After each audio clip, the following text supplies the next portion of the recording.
Iglesia Filadelfia JB. Perfecciona tu vida con la palabra de Dios. Me presento, mi nombre es Camilo Buitrago, para los que no me conocen, y estoy aquí por la gracia y misericordia del Señor.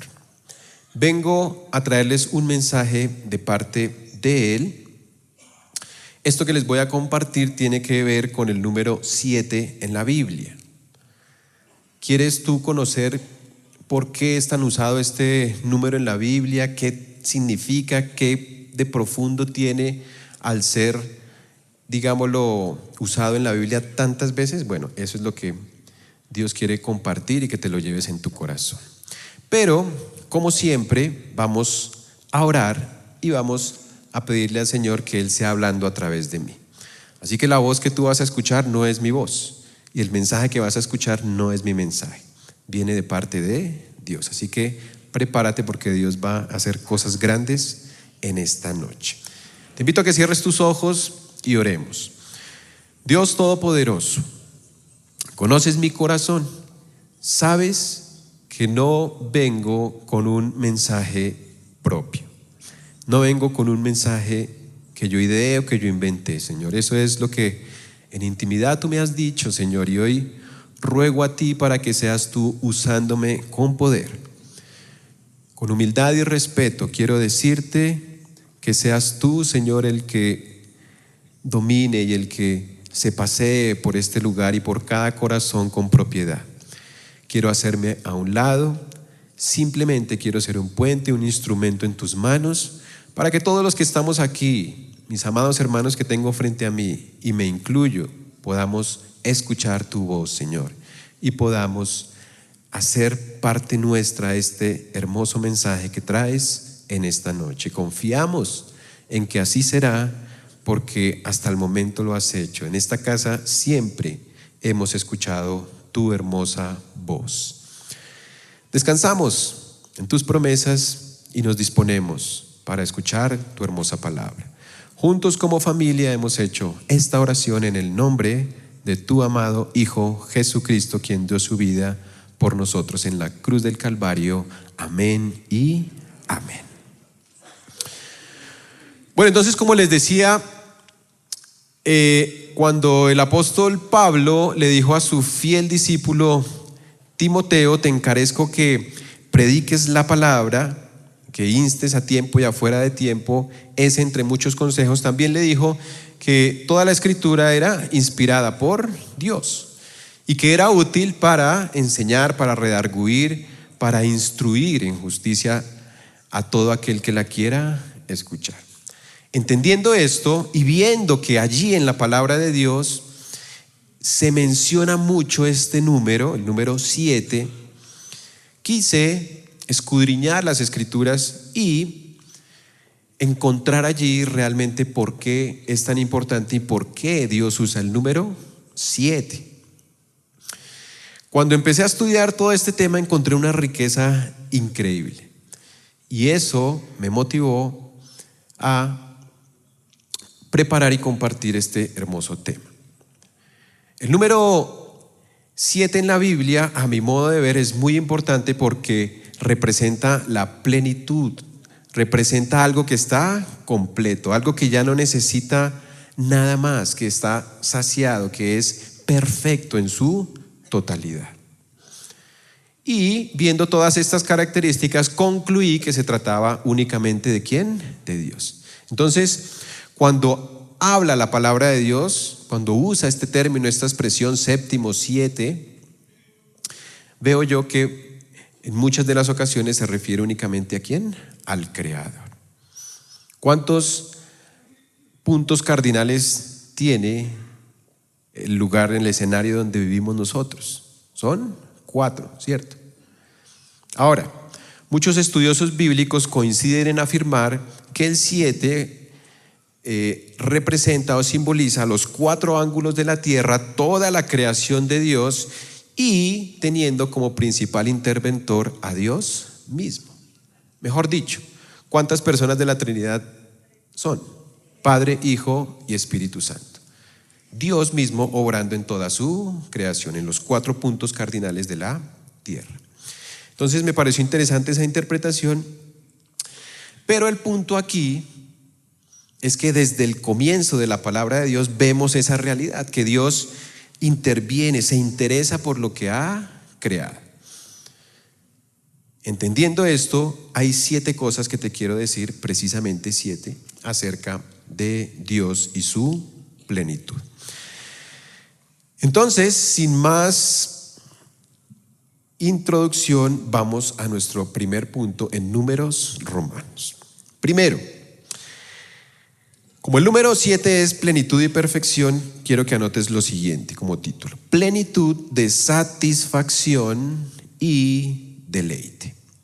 Plenitud de satisfacción y deleite. Para los que les gusta apuntar, ahí está en pantalla. Antes de comenzar, se me olvidó un pequeño detalle. No quiero que con este mensaje vayas tú a tomar este número 7 como un fetiche o como atribuirle poder alguno al número. No es el propósito de esta enseñanza. No es tampoco el propósito del que ya, como conociste muchas verdades acerca de Dios con este número, entonces ya es el número perfecto para jugar el chance o cosas así. No es el objetivo. Es simplemente ver por qué está en la Biblia y qué nos enseña acerca de Dios. Entonces el primer punto dice así porque quiero comenzar desde el principio.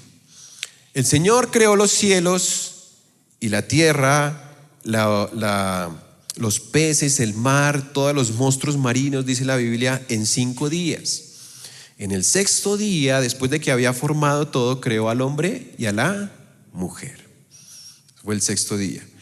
Pero dice la palabra de Dios que el 7º día Dios descansó, reposó de la obra que había hecho con base en lo que dice la palabra de Dios. Así que, como primera instancia, quiero que me acompañes a leer Génesis 2 al 3. Mira lo que dice, y acabó Dios en el día 7º la obra que hizo, y reposó el día 7º de toda la obra que hizo, y bendijo Dios al día 7º y lo santificó, porque en él reposó de toda la obra que había hecho en la creación.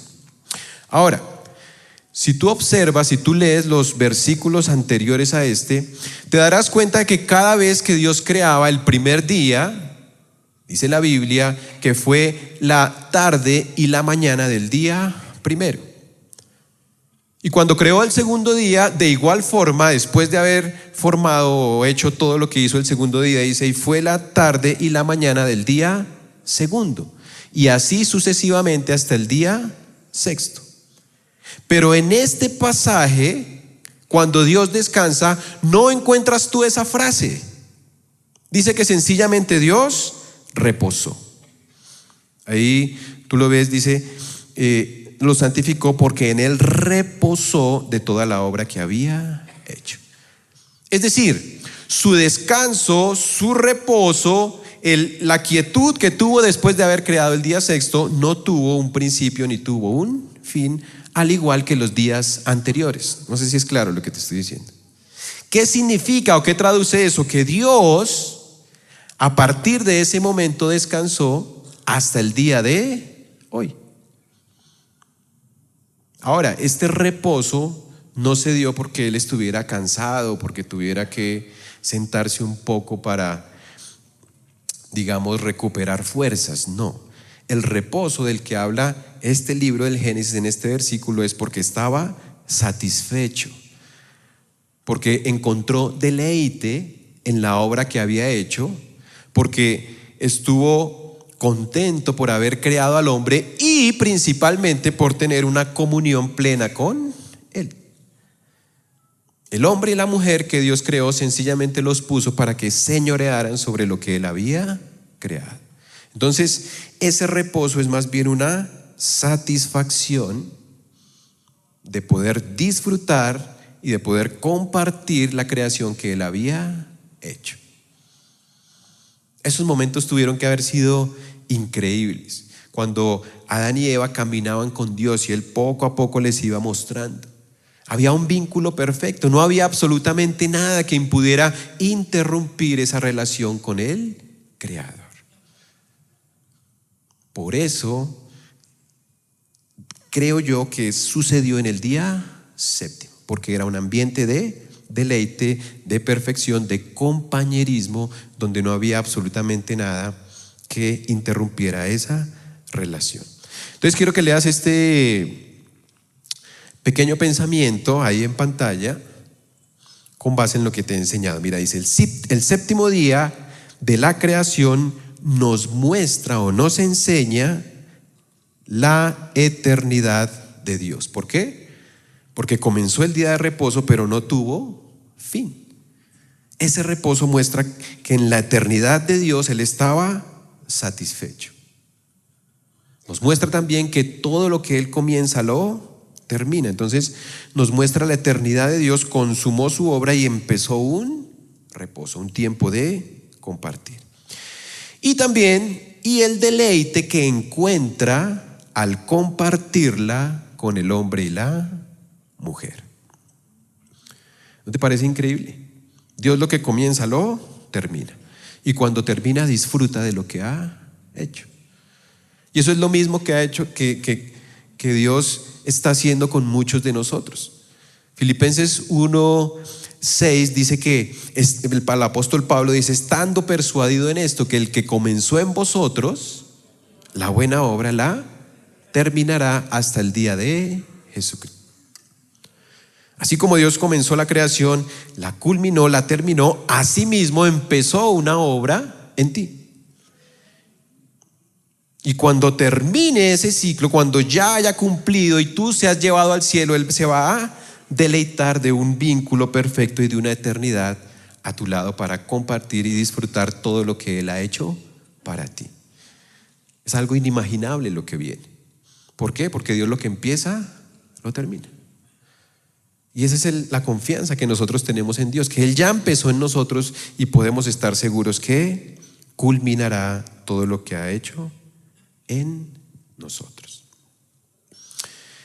¿Qué pasó después? Ya conocemos la historia. El hombre cayó. El hombre desobedeció a Dios. Él le dijo: no hagas esto, no comas de este fruto, pero él sencillamente le creyó más a la serpiente, que no es otro más que Satanás. Y en ese momento hubo una ruptura. Se rompió ese vínculo perfecto con Dios. Pero la Biblia no me enseña que Dios culminó su reposo o su descanso o su deleite. Dice que siguió, que no hay señal alguna de que Dios haya decidido darle la espalda al hombre e irse para siempre. No. Dice que continuó ese reposo. Es decir, Dios quiso en su soberanía y gracia mantenerse atento y dispuesto para que el hombre en algún momento pudiera retornar o devolverse a ese momento tan especial que había vivido después de haber creado todo.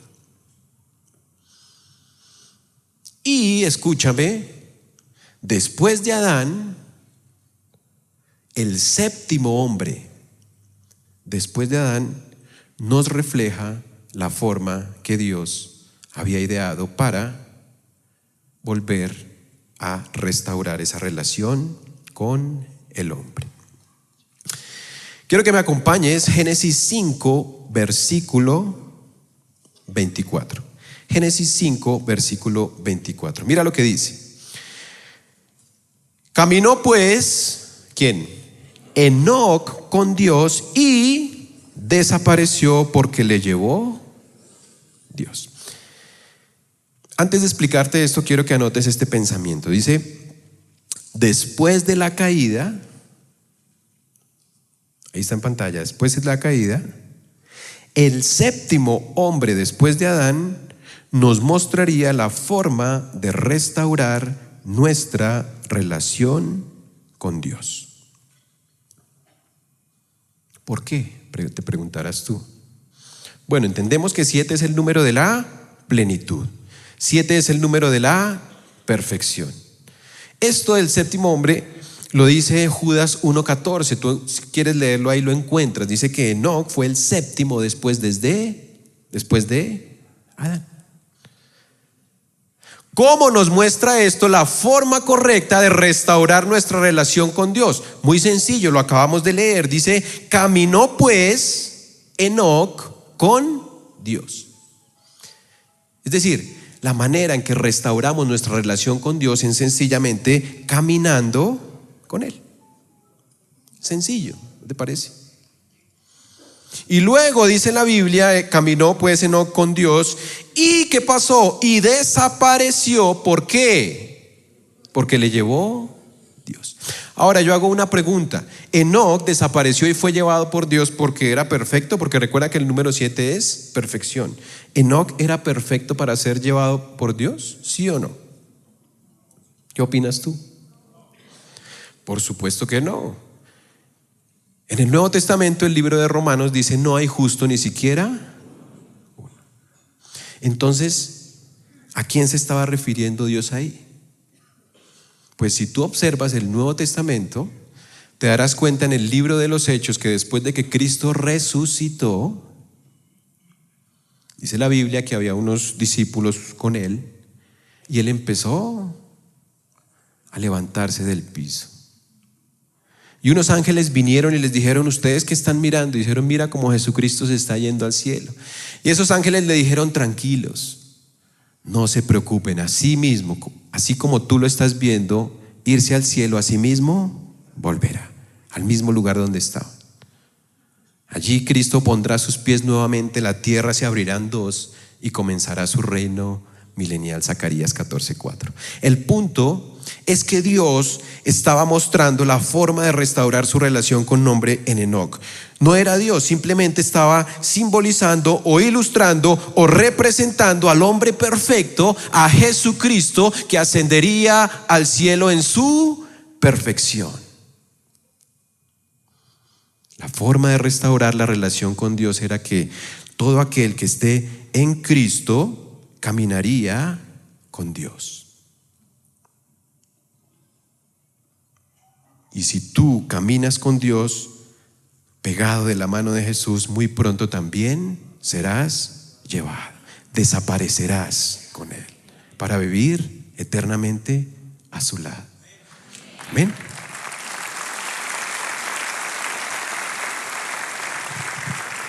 Increíble, ¿no? Plenitud de satisfacción. Dios quería recuperar lo que había perdido con el hombre. Y vendría entonces la forma de obtener esa victoria. Y quiero que vayamos al segundo punto en Números Romanos. Plenitud de victoria. Segundo punto en Números Romanos, plenitud de victoria.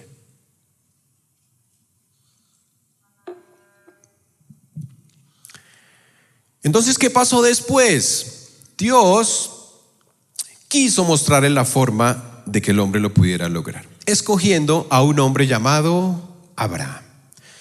Este hombre, Abraham, con él Dios haría un pacto con un pueblo. Le dijo, yo te voy a dar una descendencia. ¿Para qué? Para que ese pueblo muestre al mundo entero quién soy yo.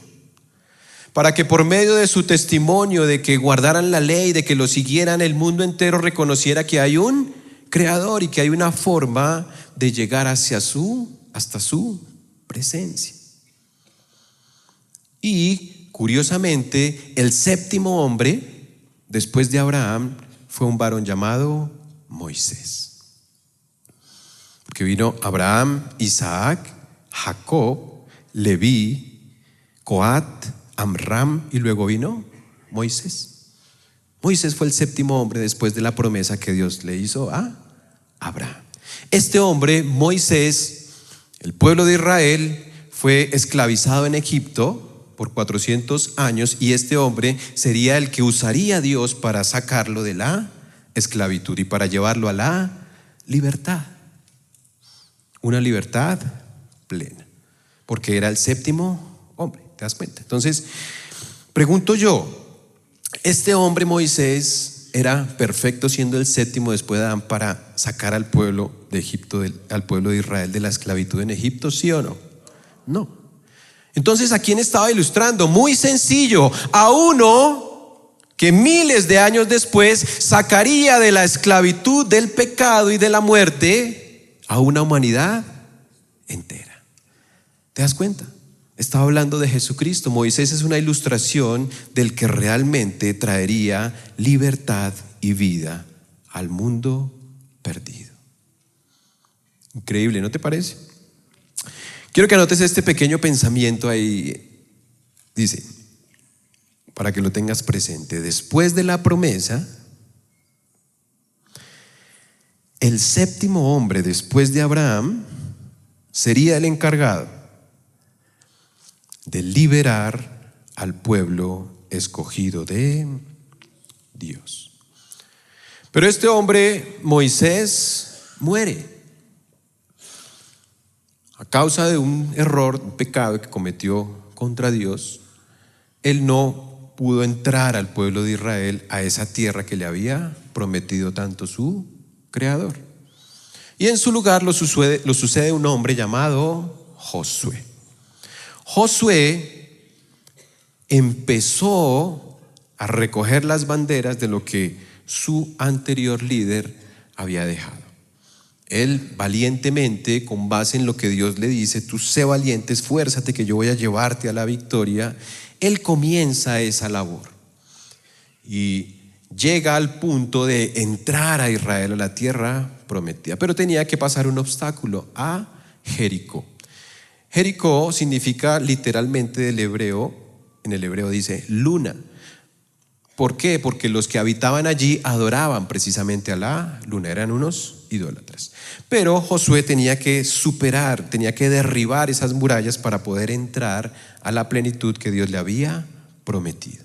Y este hombre yo creo que temblaba de miedo porque no tenía ni la capacidad ni la experiencia de Moisés. Él tuvo que recibir una ayuda extra para obtener la victoria. Y eso está en Josué 5, 14 al 15. Josué 5, 14 al 15. Mira, acompáñame en la lectura. Dice, cuando se encontró a un hombre, vio a alguien, antes de leerlo, un hombre que tenía una espada desenvainada, es decir, estaba dispuesto a batallar.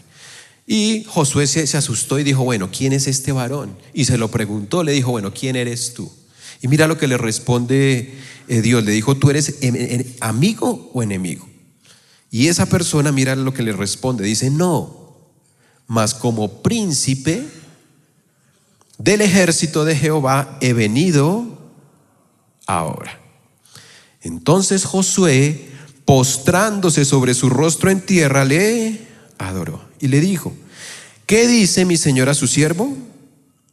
Y el príncipe del ejército de Jehová respondió a Josué, quita el calzado de tus pies porque el lugar donde estás es santo. Ahora yo quiero que tú me respondas, ¿a quién se encontró Josué antes de conquistar a Jericó? ¿Quién es el príncipe de los ejércitos de Jehová? ¿Quién es el que ha de recibir un trono? Un príncipe me habla de alguien que no ha recibido aún el trono, pero que pronto será coronado como rey. ¿Quién es? Dilo fuerte. Jesucristo era el que se había encontrado Josué antes de conquistar a Jericó. Esa era la ayuda que Dios le había enviado, nada más ni nada menos que la segunda persona de la Trinidad. Y cuando él lo vio, sencillamente tuvo que arrodillarse, postrarse y adorarlo. ¿Y sabes cuál fue el fruto de lo que hizo Josué? Que le dio la victoria. Mira lo que dice ahí. Gracias a eso, versículo 4, el pasaje Josué 6:4, versículo 4, mira, dice, y 7 sacerdotes, porque eran las instrucciones que Dios le había dado para que ganara y que derribara esas murallas, dice, y 7 sacerdotes llevarán 7 bocinas de cuernos de carnero delante del arca, y al 7º día daréis 7 vueltas a la ciudad, y los sacerdotes tocarán las bocinas. Y cuando toquen prolongadamente el cuerno del carnero, así que oigáis el sonido de la bocina, todo el pueblo gritará a gran voz y el muro de la ciudad caerá. Entonces subirá el pueblo, cada uno derecho hacia adelante. ¿Cuántas veces viste tú aquí la palabra 7 o séptimo? Muchas. ¿Por qué? Porque Dios le iba a conceder una victoria total, una victoria plena, una victoria perfecta. ¿Por qué? Porque primero había tenido un encuentro con Jesucristo. Y porque ese encuentro lo motivó a arrodillarse, ya postrarse. ¿Qué es lo que nos quiere enseñar Dios aquí? Que la victoria se gana cuando tú adoras y te postras a Jesucristo y tienes un encuentro con Él. Así se gana la victoria.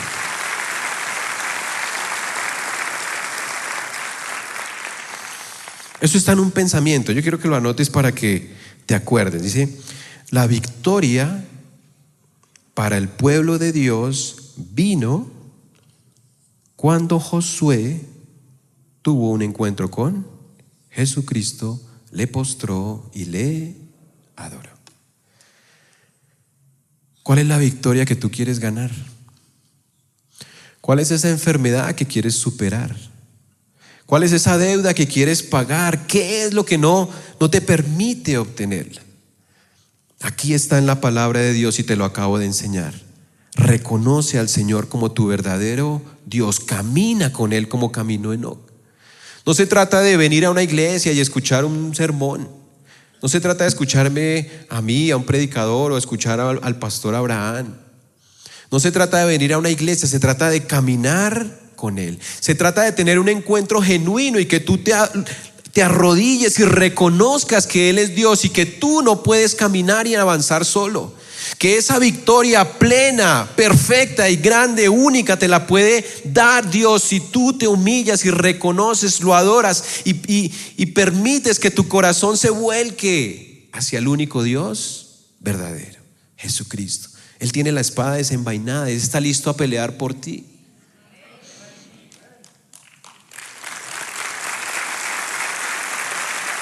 Gloria para Dios. Pero solo lo lograrás cuando te postres ante Él. Ese es el secreto de la victoria.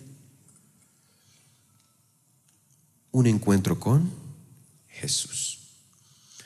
Y entonces vino este hombre Josué, obtuvo la victoria y cuando entró a la tierra prometida, adivina, Canaán, adivina cuántas naciones derrotó Dios.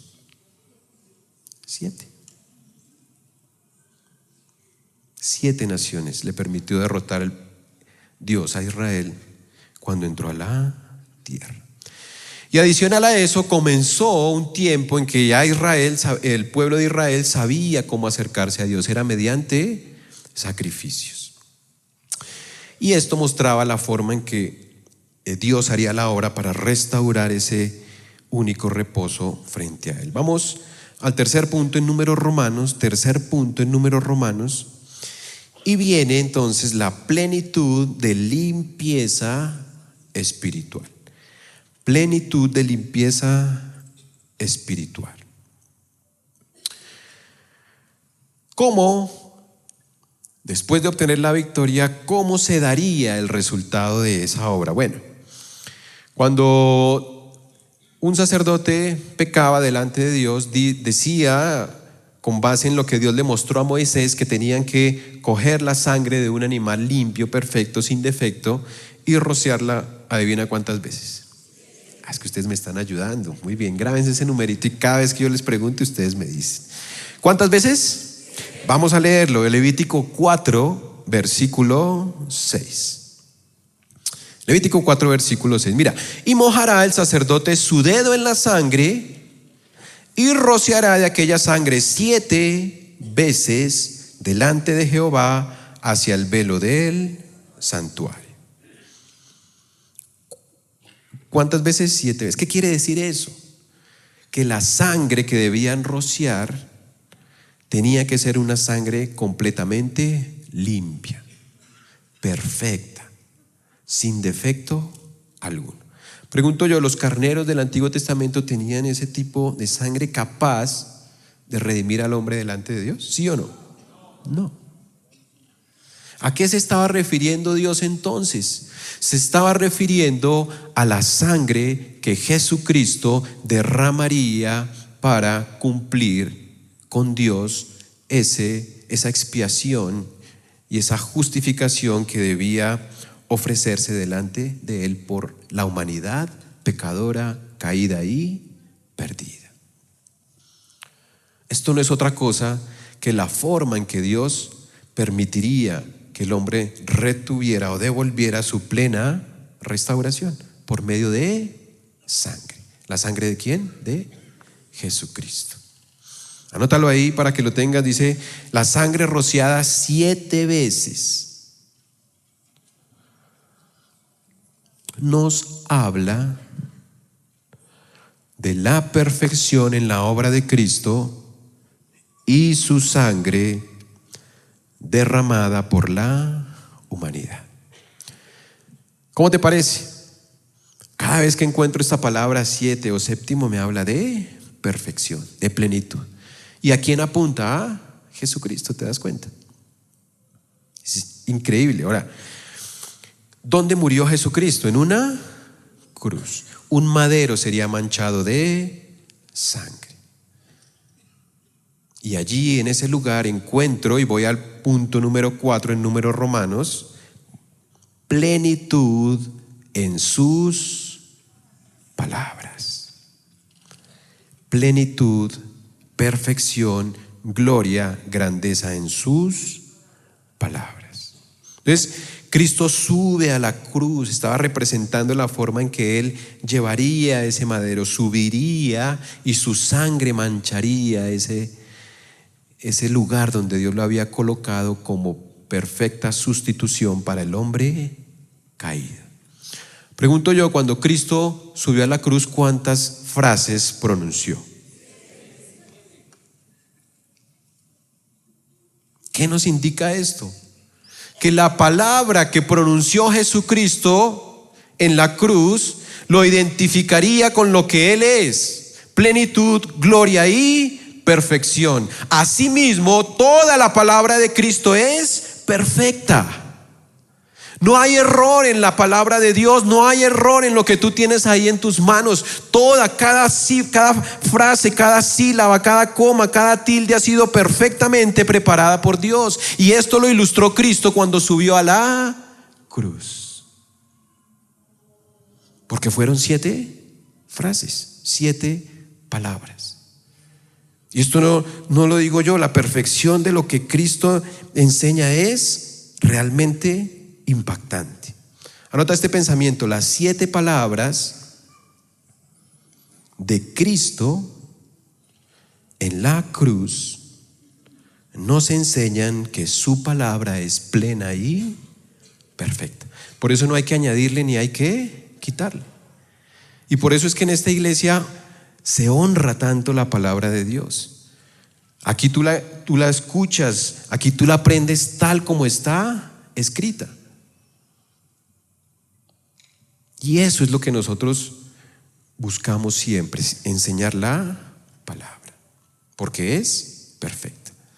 Cada palabra, cada frase que Cristo pronunció en la cruz, la primera fue: Padre, perdónalos porque no saben lo que hacen. Luego le dijo al que estaba a su lado: hoy mismo estarás conmigo en el paraíso. ¿Qué dijo después? Madre, he ahí a tu hijo. Hijo, he ahí a tú. Cada palabra fue perfectamente planeada. Luego: Dios mío, ¿por qué me has desamparado? Después dijo: tengo sed, su cercanía al infierno. Antes de la última frase dijo: todo está consumado. Y la última: Padre, en tus manos encomiendo mí. Cada palabra era perfectamente planeada y enseñaba la obra de Cristo, purificada. Y mira, a mí esto, yo les confieso, a mí esto me impactó. Mira lo que dice el Salmo 12, versículo 6. Salmo 12, versículo 6. Esto lo dijo el salmista pensando en las palabras de Cristo en la cruz. Yo estoy completamente seguro, porque mira, dice: las palabras de Jehová son ¿qué?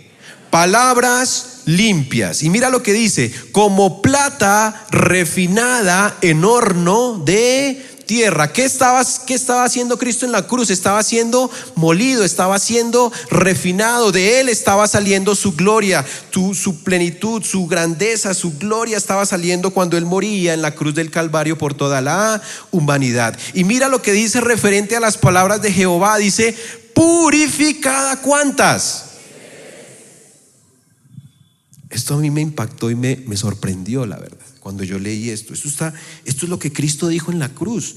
Las palabras de Jehová son palabras limpias, como plata refinada en horno de tierra, purificada 7 veces. No me digas que esto no habla de la cruz del Calvario. Esa es la perfección de Dios: plenitud, pureza en sus palabras. El hombre más sabio sobre el planeta es Jesucristo.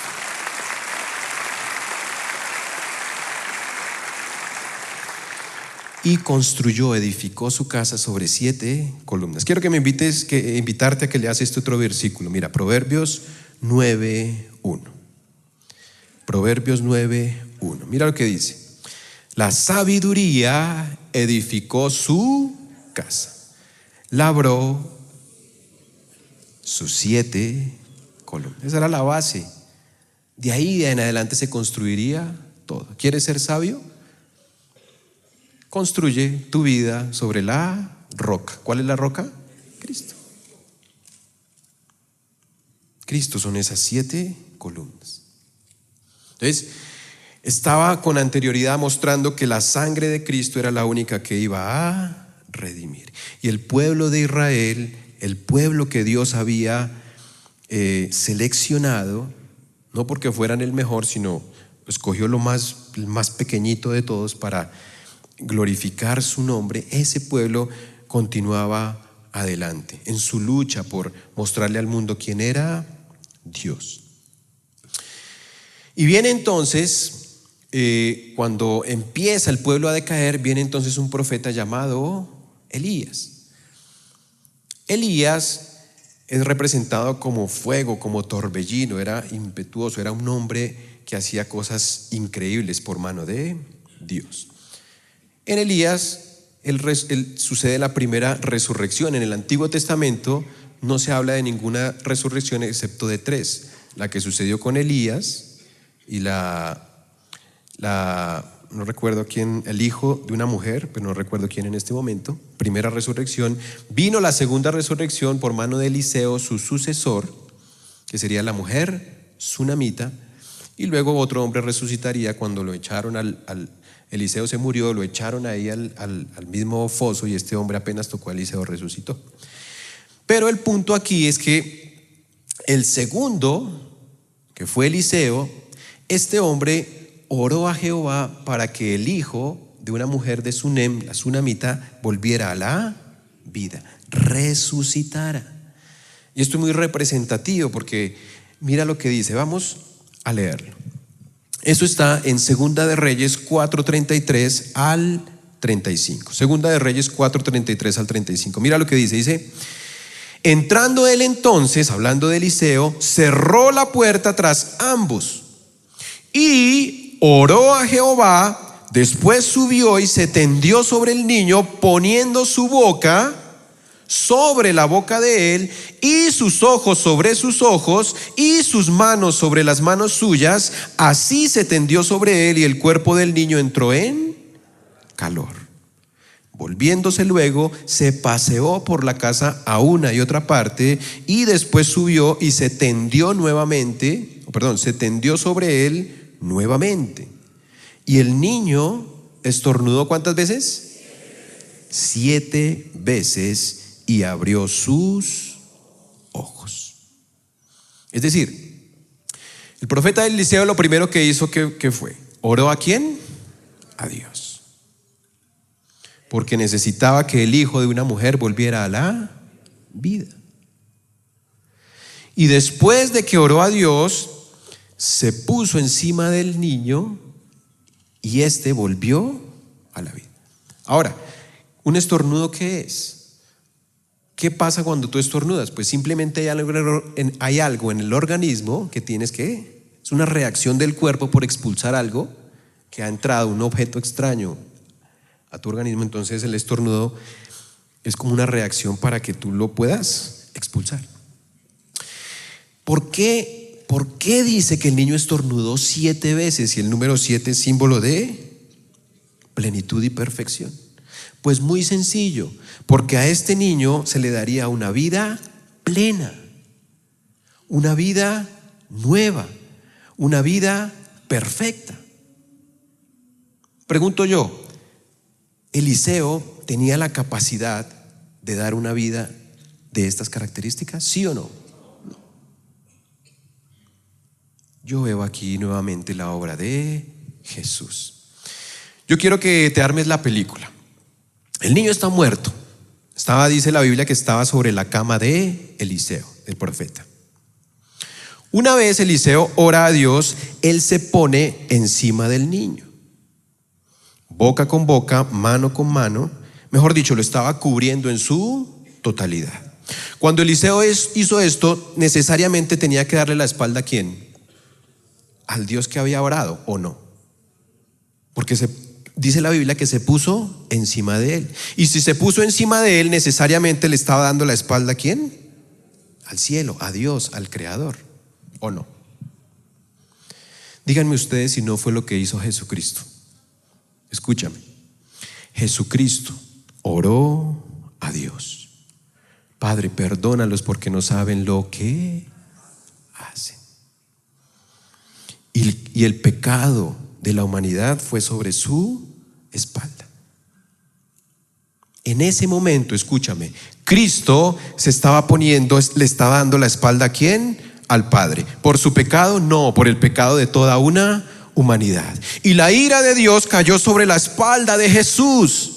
Y el que estaba frente a él, es decir, el hombre que había pecado, el hombre que había caído, el hombre que necesitaba restaurar su relación con Dios, volvió a una vida completamente plena.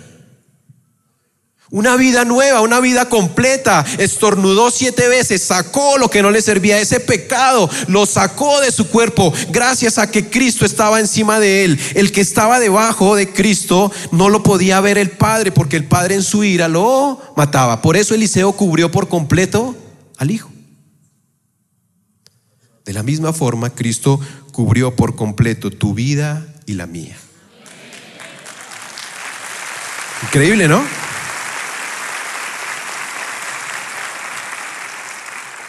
Y el Padre ya no te podía ver, miraba para un lado y no, porque estamos cubiertos ¿por quién?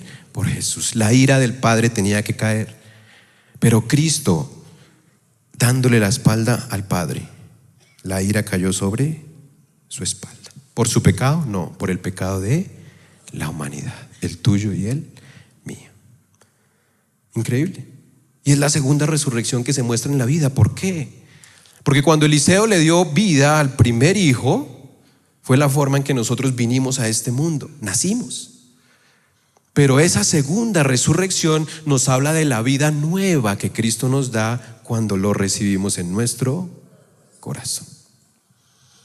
No me digas que la Biblia no es perfecta, porque todo es perfectamente alineado. ¿Y saben qué ocurrió después de esto? Y esto no lo tenía aquí anotado, pero después de esto, un hombre, Naamán, tuvo que lavarse 7 veces en el río Jordán, obteniendo plena y perfecta sanidad. ¿Te das cuenta? ¿Quieres obtener una plena sanidad? Recibe a Cristo en tu corazón. Colócate boca con boca, mano con mano, que Él nos cubra por completo y que la vida plena que Él puede dar, tú y yo la podamos recibir. Y así obtendrás una sanidad perfecta, completa, plena, única, nueva, indescriptible, inimaginable, incomparable, que solo la puede ofrecer Jesucristo. Amén.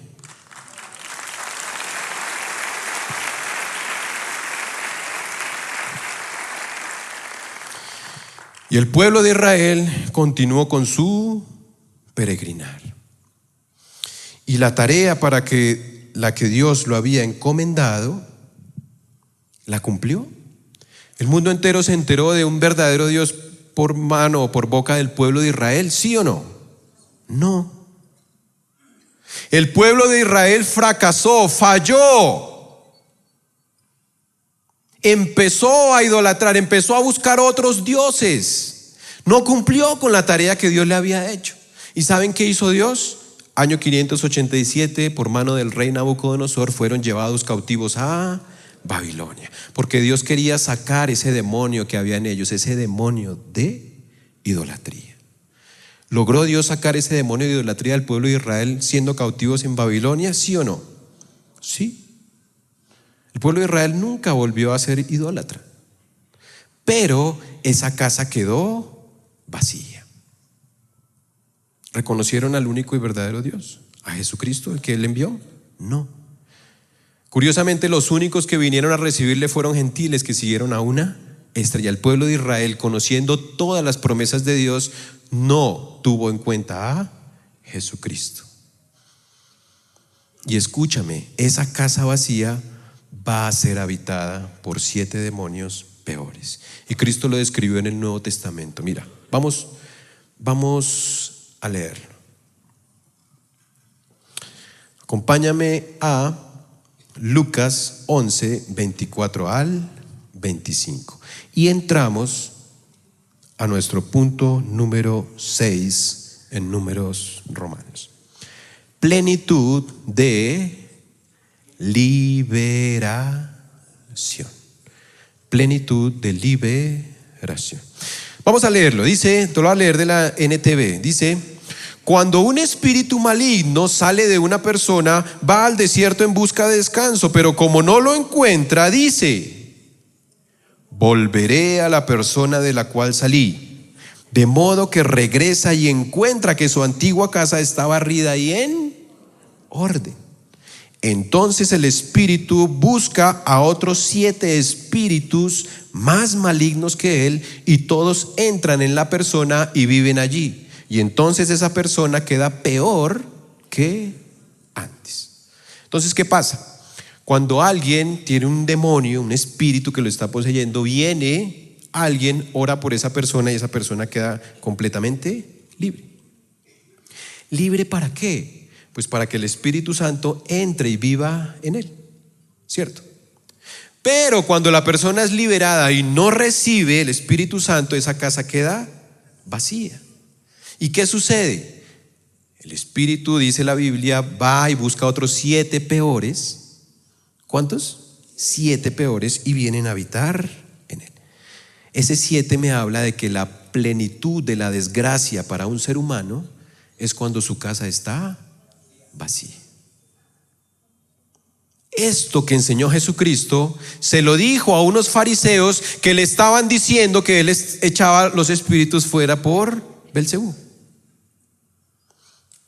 ¿Por qué se le dijo a esos fariseos? Porque simplemente les estaba ilustrando lo que había pasado con el pueblo de Israel.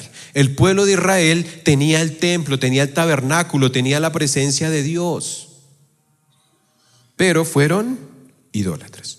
Y Dios sacó ese espíritu de ellos en Babilonia. Ellos no volvieron a ser idólatras, pero hoy en día están vacíos. Y en tiempos de gran tribulación dice la palabra que el anticristo vendrá y se sentará en el templo que era sagrado. ¿Para quién? Para Dios. Ahí se va a cumplir la plenitud satánica. Va a apoderarse del pueblo de Israel y del santo templo en tiempos de la gran tribulación. ¿Te das cuenta cómo Dios estaba describiendo la situación de Israel? Y no solo la de Israel, esa situación refleja la situación del mundo entero. Todo aquel que tiene su corazón vacío, todo aquel que no tiene a Jesucristo está expuesto, está vulnerable a que muy pronto la plenitud satánica venga y haga con él lo que quiera. Así que si tú aún no has recibido a Cristo, si tu casa está vacía, Si tal vez vienes a la iglesia todos los domingos y los miércoles, pero sabes que no habita el Espíritu Santo allí, quiero decirte que con base en lo que dice la palabra de Dios, que tú estás expuesto a que mueras y vayas y seas lleno, pero de la perdición y de la frustración más grande que el ser humano puede experimentar. Satanás apoderado de tu vida. Ahora, entendiendo esto, quiero que anotes este pensamiento. Ya lo entendiste, simplemente déjalo allí. Dice: el hombre que tiene el corazón vacío estará en la cumbre de la desgracia. Pero el corazón que es habitado por Cristo obtendrá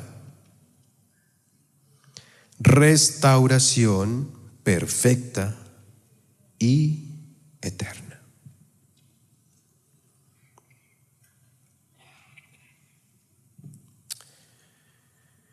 Entonces el pueblo de Israel falló. Vino Jesucristo e inició un nuevo proyecto. Un nuevo proyecto representado en el libro del Apocalipsis por 7 candeleros. Esos 7 candeleros simbolizan a la iglesia del Señor. Y vino el tiempo en que Él murió en una cruz, fue sepultado, pero sucedió un milagro. ¿Qué pasó? La muerte no pudo vencer a Jesucristo. La obra en el madero le daría una victoria plena. Su sangre perfecta derramada le permitiría vencer al diablo y a la muerte. Esa limpieza espiritual se daría para todo aquel que la quisiera. Mira, esto quiero explicarlo por medio de una mujer, la forma en que Él libera por completo a causa de la obra de la cruz. Una mujer que, siendo hacendada, fue protagonista de la gloria de Dios. Una mujer que acompañó a Jesucristo durante toda su crucifixión, su proceso. Cuando iba caminando con la cruz, estuvo ahí todo el tiempo. Una vez Cristo murió, esta mujer madrugó. Muy temprano estuvo allí al lado de Jesús en su tumba con especias aromáticas. Esta mujer fue la única que se humilló y realmente le dio valor a la muerte de Jesús en la cruz.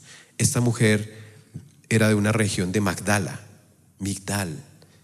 Esta mujer es María Magdalena. ¿Por qué hablo de María Magdalena? Porque fue una mujer que valoró la obra de Jesucristo. Y escúchame, cuando Jesucristo resucitó, a la primera persona que se le presentó fue a esta mujer llamada María Magdalena.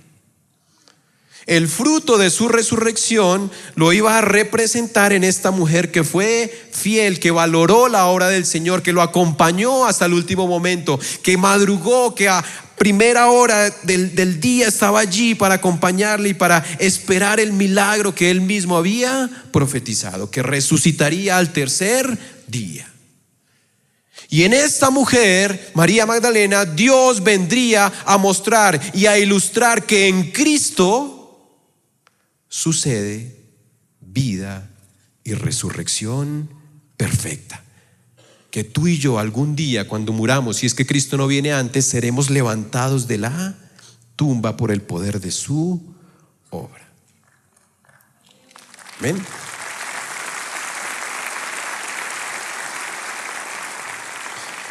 Y quiero que me acompañes porque esto es glorioso. Mira, vamos a leerlo. Marcos 16, versículo 9. Marcos 16, versículo 9. ¿No te parece que la palabra es perfecta? Mira lo que dice, habiendo pues resucitado Jesús por la mañana, el primer día de la semana, apareció primeramente ¿a quién? A María Magdalena, de quien había echado ¿qué? Repítelo duro, ¿qué? 7 demonios. ¡Wow! ¡Qué cosa tan increíble! Cristo había dicho que si alguien dejaba su casa vacía, vendrían y habitarían ¿cuántos demonios, cuántos espíritus peores? 7.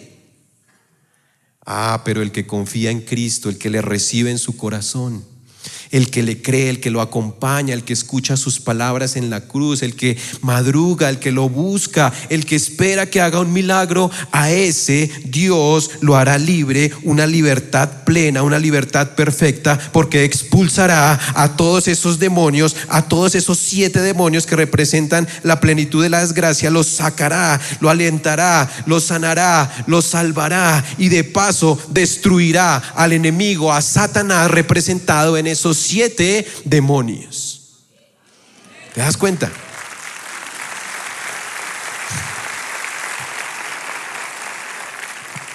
Increíble.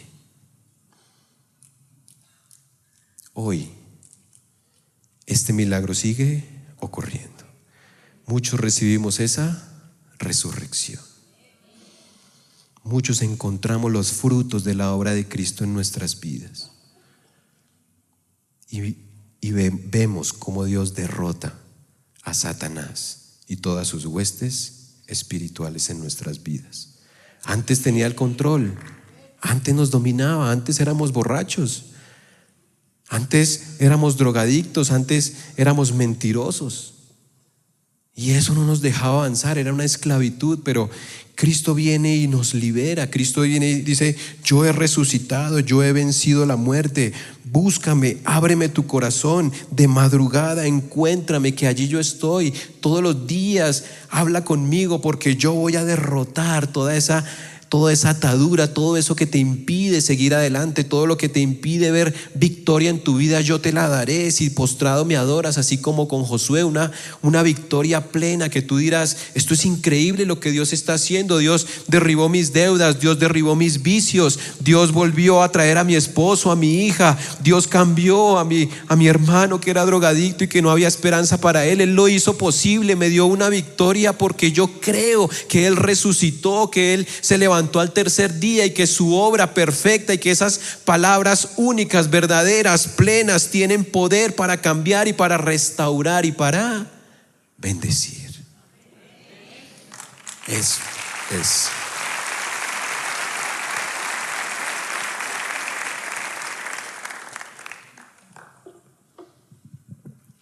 lo que yo veo.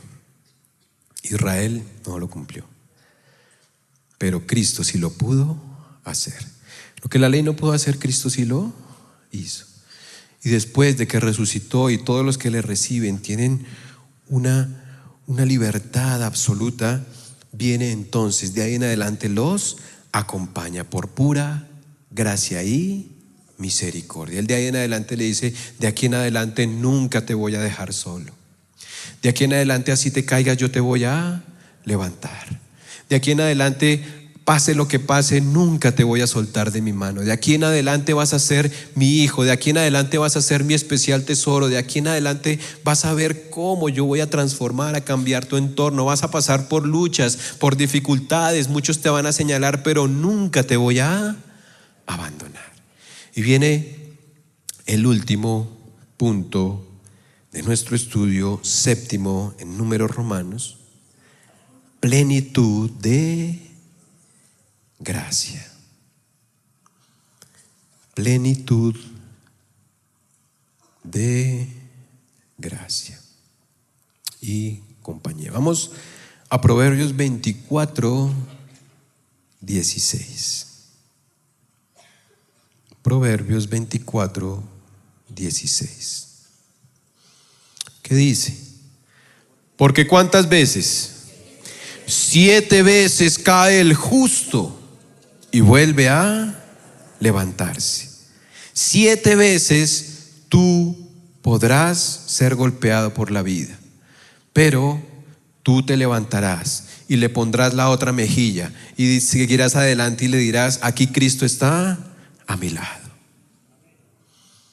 No importa. Venga lo que venga, suceda lo que suceda, Cristo está conmigo.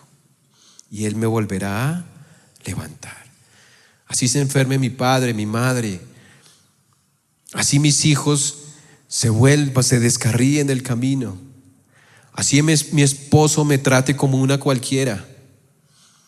Pase lo que pase, tú me levantarás. Y pase lo que pase, tú levantarás mis brazos y me permitirás seguir adelante.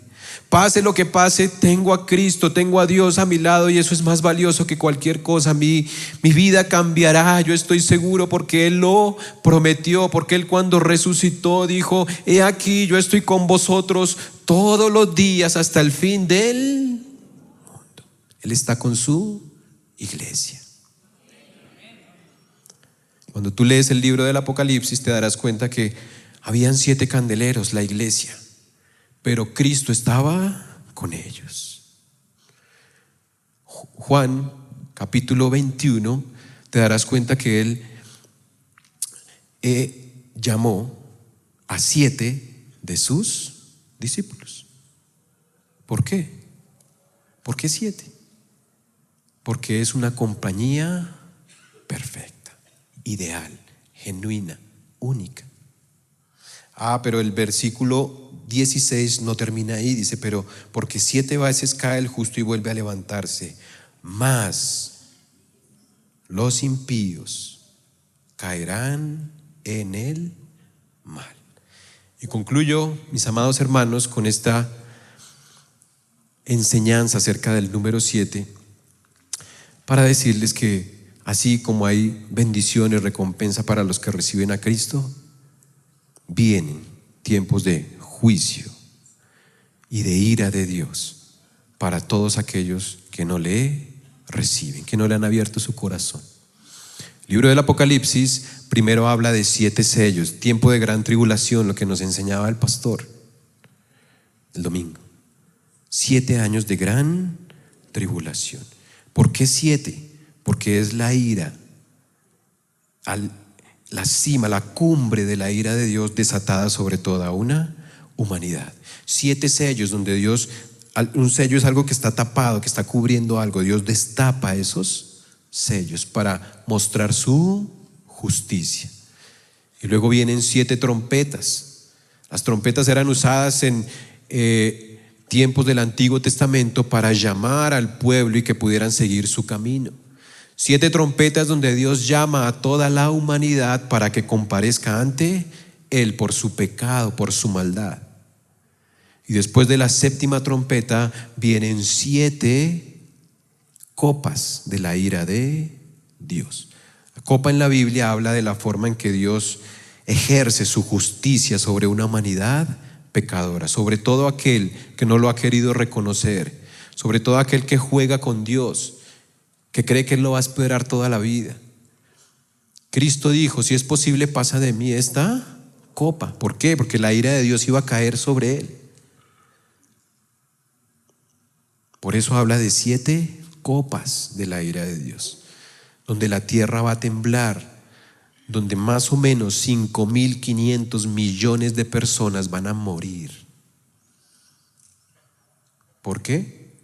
Porque no quieren reconocer al perfecto, al 7º hombre de la mujer samaritana, al único y verdadero Dios, a Jesucristo, al que representa toda a lo largo de la Biblia y que sus palabras son perfectas. A todos aquellos que no lo han querido aceptar, para ellos es este juicio. Así que yo te invito, mi amado hermano, a que cierres tus ojos y a que te pongas en pie. Recuerda que puedes seguirnos en las redes sociales a través de Facebook, Twitter y en nuestro canal de YouTube. Búscanos como Iglesia Filadelfia JB.